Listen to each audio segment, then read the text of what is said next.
Let's start. Today we will see how to implement a list tile in Flutter Android. List tile is intended to design a single row item of a list view which may have an icon and a simple text. But we can use the list tile without a list view also. Let's see the main.dart file. First, we import the material.dart package. Then, we create the stateless widget called myApp in the main function. This is the myApp stateless widget. In the build function, we create a material app and apply a theme. The home attribute is set to a stateful widget called myHomePage. This is the myHomePage stateful widget. Here we create a state object of this stateful widget, whose name is _myHomePageState. This is _myHomePageState class. Here we will design our app.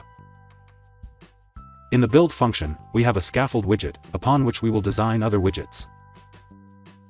The app attribute is set to the app bar widget. We have used the title variable as the title of the app bar. The body attribute is set to the container widget so that we can add some margins to our UI. Inside the container widget, we have a center widget, so that our list tile could be at the center of the screen. Inside that, we have a list tile widget. Here we set the leading icon, title, subtitle, trailing icon, tile color, border of the list tile, etc. Then we set the on tap and on long press listeners. When the list tile is pressed or long pressed, we print the respective log. Let's run the app. So that's it. That's how you can create a list tile in Flutter Android. Thank you.